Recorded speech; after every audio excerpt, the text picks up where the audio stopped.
날마다 하나님의 말씀을 가까이 하는 모든 성도분들에게 하나님의 은혜와 사랑이 함께하길 주님의 이름으로 축원합니다.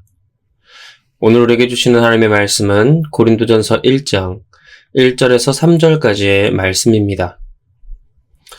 하나님의 뜻을 따라 그리스도 예수의 사도로 부르심을 받은 바울과 형제 소스데네는 고린도에 있는 하나님의 교회 곧 그리스도 예수 안에서 거룩하여지고 성도라 부르심을 받은 자들과 또 각처에서 우리의 주, 곧 그들과 우리의 주 되신 예수 그리스도의 이름을 부르는 모든 자들에게 하나님 우리 아버지와 주 예수 그리스도로부터의 은혜와 평강이 있기를 원하노라. 아멘. 오늘 우리가 살펴볼 서신서 고린도전서의 말씀은 문제가 많은 교회를 향한 바울의 편지입니다. 이 고린도 교회 안에는 분열과 다툼이 있었고 신앙도 많이 흔들리고 있었죠. 이런 어려움 속에서 고린도 교회 안에는 수많은 말들과 특히 바울을 향한 공격이 생겨났습니다. 그 수많은 질문과 공격 속에서 바울은 그 중요한 편지의 첫 마디에서 어떤 말을 하고 있을까요?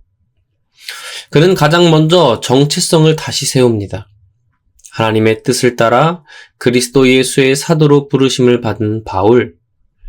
바울은 수많은 질문들 앞에서 먼저 정체성을 바로 세우는 것이 중요하다는 것을 보여주지요. 무엇이 문제인가 보다 누가 우리를 부르셨는가, 누가 우리를 세우셨는가가 더 중요하다는 겁니다. 오늘 이 새벽 고린도전서 말씀을 통해 우리도 같은 질문 앞에 서보기 원합니다. 나는 누구의 뜻으로 여기 서 있는가? 나의 신앙은 우연인가? 아니면 하나님의 부르심인가? 이 질문에 대한 우리의 답이 분명해질 때 흔들리던 우리의 신앙이 견고하게 될 줄로 믿습니다. 먼저 1절 말씀인데요. 하나님의 뜻을 따라 그리스도 예수의 사도로 부르심을 받은 바울과 형제 소스데네는 사도 바울은 먼저 자신을 이렇게 소개합니다. 하나님의 뜻을 따라 그리스도 예수의 사도로 부르심을 받은 바울. 여기서 바울이 가장 먼저 강조하는 단어는 사도가 아니라 하나님의 뜻이지요. 헬라어 원문을 보면 하나님의 뜻을 따라라는 표현은 하나님의 주권적인 결정에 의해라는 의미를 가집니다. 즉 바울은 자신의 사도직이 어떤 개인적인 노력이나 교회의 추천, 혹 사람의 선택에서 나온 것이 아님을 의도적으로 분명히 하고 있는 것이지요. 따라서 이것은 단순한 자기소개가 아니라 이후에 전해질 서신 전체의 권위에 대한 근거입니다. 바울은 내가 사도라서 이 말을 하는 것이 아니라 하나님께서 주권적으로 결정하셨기 때문에 하나님의 뜻 가운데에 이 말을 전한다라고 이야기하는 것이죠. 이 선언이 먼저 바로 서야 고린도 교회의 문제를 다룰 수 있기 때문입니다. 특히 고린도 교회는 사도 바울의 사도권을 의심했고 말씀보다 사람의 소문에 사로잡히던 공동체였습니다. 그래서 바울은 논쟁으로 들어가기에 앞서 정체성의 출발점을 분명히 하고 있는 것이지요. 부르심은 사람이 결정하는 것이 아니라 하나님이 뜻하시는 것이라고요. 우리는 종종 신앙을 내가 선택한 삶으로 생각합니다. 그래서 상황이 어려워지면 신앙 자체를 내려놓고 싶어 하지요. 그러나 바울의 고백은 분명한 한 가지 사실을 전해주는데요. 그것은 신앙은 내가 선택하고 유지하는 것이 아니라 하나님의 뜻 안에서 붙들린 자리라는 것입니다. 부르심의 근원이 내 결단에 있으면 신앙은 언제나 흔들릴 수 있지만 부르심의 근원이 하나님의 뜻 안에 있을 때 우리의 신앙은 고난을 견디는 힘을 갖게 되는 것이죠. 수많은 고난과 억울함 속에서도 바울이 끝까지 사도로 서 있을 수 있었던 이유는 자신을 세우신 하나님의 뜻을 신뢰했기 때문입니다. 이제 바울은 자신의 정체성을 밝힌 뒤에 곧바로 이 편지를 받는 사람들을 소개하는데요. 2절 말씀입니다. 고린도에 있는 하나님의 교회, 곧 그리스도 예수 안에서 거룩하여지고 성도라 부르심을 받은 자들과 바울은 고린도 교회를 부르며 가장 먼저 이런 표현을 사용합니다. 하나님의 교회. 그런데 바울은 왜 여기서 내가 세운 교회가 아니라 하나님의 교회라고 말하고 있을까요? 고린도 교회는 바울이 직접 세운 교회였는데요. 1년 6개월 동안 머물며 말씀을 가르치고 직접 장막을 만들며 생계를 유지하면서까지 피와 땀으로 세운 교회였습니다. 그런데 바울은 이 교회를 한 번도 내가 세운 교회라고 부르지 않았지요.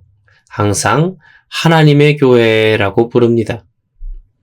헬라어 원문을 보면 하나님의 교회는 에클레시아 투 테우입니다. 여기서 에클레시아는 불러내다라는 뜻의 칼레오에서 나온 말로 하나님께서 불러내신 사람들의 공동체라는 뜻이 있지요. 즉 교회는 사람의 힘과 의도로 모여서 만든 모임이 아니라 하나님이 불러내어 세우신 공동체라는 것입니다. 그래서 교회의 주인은 목회자도 아니고 그 교회를 오래 다닌 성도도 아니며 헌신을 많이 한 사람도 아닙니다. 교회의 주인은 처음부터 끝까지 하나님 한 분이신 것이지요. 그런데 교회의 문제는 언제 생기느냐 하면 이 사실을 잊어버릴 때 생깁니다. 교회가 자꾸 연약할 때는 모두가 이렇게 고백하지요. 하나님, 이 교회는 주님의 교회입니다. 그런데 교회가 성장하고 사람이 많아지고 재정이 안정되기 시작하면 어느 순간부터 주도권을 둘러싼 다툼들이 생깁니다. 내가 여기서 얼마나 수고했는데, 내가 이 교회를 위해 얼마나 헌신했는데. 그 순간부터 교회는 하나님의 교회가 아니라 사람의 교회처럼 다뤄지기 시작하는 것이지요. 고린도 교회도 바로 그 지점에서 분열이 시작되었습니다. 누가 더 옳은지, 누가 더 중요한지, 누가 더 교회 안에서 영향력이 있는지를 따지기 시작한 것이지요. 그래서 바울은 문제들을 다루기 전에 아주 기본적인 사실부터 분명히 하는데요. 그것은 바로 이 교회는 하나님의 교회다. 사람이 세운 것 같아 보여도 사람의 손을 거쳤을 뿐 소유권은 하나님께 있다는 것입니다. 이 말은 교회를 향한 질책이기 이전에 교회를 살리는 선언인데요. 왜냐하면 교회의 주인이 하나님이시라면 교회의 미래도 사람의 능력이 아니라 하나님의 손에 달려있기 때문입니다. 오늘 우리에게도 이 고백이 필요합니다. 교회가 마음에 들지 않을 때, 사람 때문에 상처받을 때 우리는 쉽게 이렇게 말하곤 하죠. 교회가 왜 이래? 그러나 바울은 묻습니다. 이 교회가 누구의 교회인가? 교회의 주인이 하나님이심을 다시 붙들 때 우리는 비판자가 아니라 청지기로 서게 됩니다. 손가락질을 하는 자리가 아니라 회복하고 소생시키는 자리에 서게 되는 것이지요. 그리고 그 자리에서 교회는 다시 살아나기 시작합니다. 이어지는 말씀에서 바울은 계속해서 고린도 교회를 이렇게 부릅니다. 곧 그리스도 예수 안에서 거룩하여지고 성도라 부르심을 받은 자들. 여기서 바울은 교회가 누구의 교회인가를 말한 뒤 이제 교회가 무엇으로 이루어져 있는가를 말합니다. 교회는 건물이 아니라 사람들이지요. 그런데 그냥 모인 사람들이 아니라 그리스도 예수 안에서 거룩하여진 사람들입니다. 헬라어 원문을 보면 거룩하여지고라는 이 표현은 헤기아스 메노이스라는 단어가 사용되는데요. 이 단어는 스스로 거룩해진 상태가 아니라 이미 거룩하게 구별되어진 상태를 의미합니다. 즉 고린도 교회 성도들은 삶이 완벽해서 하나님이 거룩하다고 말씀하신 것이 아니라 그리스도 예수 안에서 하나님께서 먼저 거룩하게 구별해 두신 그 주권이 하나님께 있음을 말하는 것이지요. 이것이 아주 중요합니다. 고린도 교회는 실제로 문제가 많은 교회였지요. 분열이 있었고 도덕적인 문제도 있었습니다. 신앙적으로 미숙한 부분도 많았지요. 그런데 바울은 그들을 먼저 문제 있는 사람들이라고 말하지 않고 실망스러운 성도들이라고 부르지 않았습니다. 먼저 이렇게 부르는데요. 성도라 부르심을 받은 자들. 여기서 성도라는 말은 우리가 흔히 생각하는 신앙 좋은 사람이라는 뜻이 아닙니다. 성도는 헬라어로 하기오이인데요. 이 말의 뜻은 하나님께 속한 사람들이라는 것이지요. 즉 성도란 우리가 잘나서 열심히 헌신하고 봉사해서 불려진 이름이 아니라 하나님의 부르심 앞에 얻은 이름이라는 겁니다.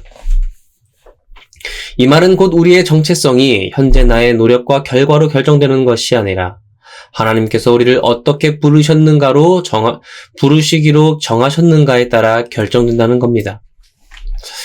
그래서 바울은 고린도 교회를 향해 이렇게 말하고 있는 것이지요.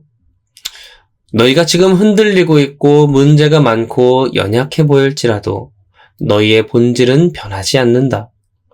왜냐하면 하나님께서는 여전히 부족한 많은 너희들을 거룩하여진 성도라고 부르고 있기 때문이다 라는 것이죠. 그래서 그러므로 너희는 여전히 그리스도 안에서 거룩하게 부르심을 받은 사람들이다 라고 바울은 선포하고 있는 것입니다. 이 은혜의 관점이 사라질 때 교회는 서로를 정죄하기 시작합니다. 서로를 평가하고 비교하고 서로를 밀어내기 시작하지요. 그러나 이 하나님이 우리를 바라보시는 관점이 회복될 때 교회는 다시 사람을 살리는 공동체가 됩니다. 교회 안에서는 자주 이런 소리들이 들립니다. 저 사람은 왜 그럴까? 저 사람이 과연 성도가 맞는가? 그러나 오늘 말씀을 통해 사도 바울은 역으로 우리에게 묻습니다. 그 사람을 부르신 분이 누구냐? 교회는 완벽한 사람들의 모임이 아니라 부르심을 받은 사람들이 함께 그리스도 안에서 자라가는 공동체입니다. 그 사실을 잊지 않을 때 교회는 판단의 자리가 아니라 회복의 자리가 되고 정죄의 공간이 아니라 은혜의 공간이 됩니다. 그리고 그 자리에서 하나님은 다시금 교회를 교회되게 하십니다. 사랑하는 성도 여러분, 우리는 이제 한 해의 끝자락에 서 있습니다. 연말이 되면 우리는 자연스럽게 돌아보게 되는데요. 올 한 해 나는 어떤 신앙으로 살아왔는가? 나는 교회를 어떤 마음으로 대했는가? 나는 성도들을 어떤 눈으로 바라보았는가? 그런데 오늘 사도 바울의 고백은 이 연말 우리에게 아주 중요한 한 가지 질문을 던집니다. 나는 나 자신을 어떤 기준으로 바라보고 있는가? 그리고 나는 교회를, 성도를 어떤 기준으로 바라보고 있는가? 바울은 고린도 교회를 향해 문제부터 시작하지 않았습니다. 먼저 이렇게 불렀습니다. 그리스도 예수 안에서 거룩하여지고 성도라 부르심을 받은 자들. 연약해 보여도 흔들리고 있어도 부족함이 많아 보여도 하나님께서 여전히 그렇게 부르고 계시다면 그 정체성은 변하지 않는다는 것이지요. 이 사실을 붙들지 못하면 우리는 쉽게 자신을 정죄하게 됩니다. 나는 왜 이것밖에 안 될까? 내 신앙은 왜 이 모양일까? 또한 다른 사람을 향해서도 쉽게 손가락질하게 됩니다. 저 사람은 왜 저럴까? 저 사람이 과연 성도가 맞는가? 그러나 오늘 말씀은 분명히 우리에게 말씀합니다. 우리의 정체성은 오늘 나의 모습이 아니라 하나님의 부르심에 의해 결정된다고요. 그래서 연말을 맞이하는 오늘 우리는 이렇게 기도하기 원합니다. 하나님, 오늘 우리에게 사람의 시선이 아닌 하나님의 시선을 허락하여 주시옵소서. 하나님께서 죄인되고 부족한 저를 성도로 부르신 그 시선으로 교회와 성도를 보기 원합니다. 사람의 기준이 아니라 하나님의 은혜 안에서 다시 보게 하여 주시옵소서. 교회 안에서 이런 기도가 흘러나올 때 교회는 다시 살아나고 정죄 대신 회복이 일어날 줄 믿습니다. 비판 대신 은혜가 흐르게 될 줄 믿습니다. 사랑하는 성도 여러분, 이 연말의 시간, 자신과 교회를 평가하는 시간으로 보내기보다 하나님께서 우리를 어떻게 부르고 계신지를 다시금 묵상하고 붙드는 그 시간으로 보내기를 원합니다. 그 부르심 위에 설 때에 우리의 흔들리던 신앙은 말씀 안에서 다시 중심을 잡고 교회는 다시 교회답게 새로워질 줄로 믿습니다. 그렇게 하나님 안에서 은혜의 정체성과 기준을 세워나가는 저와 여러분이 되길 주님의 이름으로 축원합니다. 이 시간 말씀을 기억하며 함께 기도하겠습니다. 은혜와 사랑이 많으신 주님, 성도라 부름받을 수 없는 부끄럽고 부족한 우리를 하나님이 부르셨습니다. 너는 내 아들이다. 너는 내 딸이다. 내가 너를 구원하였다. 말씀하시며 우리를 부르시는 하나님. 그 하나님의 부르심에 응답함으로 오늘 우리의 삶이 충만하여지고 하나님 안에서 자유케 되기를 원합니다. 하나님의 특별히 하나님의 말씀에 붙들린 자, 그 붙들린 삶, 이번 2027년이 되길 원하오니 하나님 붙들고 역사하여 주시옵소서. 우리는 부족하고 연약하나 하나님의 놀라운 능력과 사랑이 함께할 줄로 믿습니다. 주님의 놀라운 능력으로 함께하고 붙들고 인도하여 주시옵소서.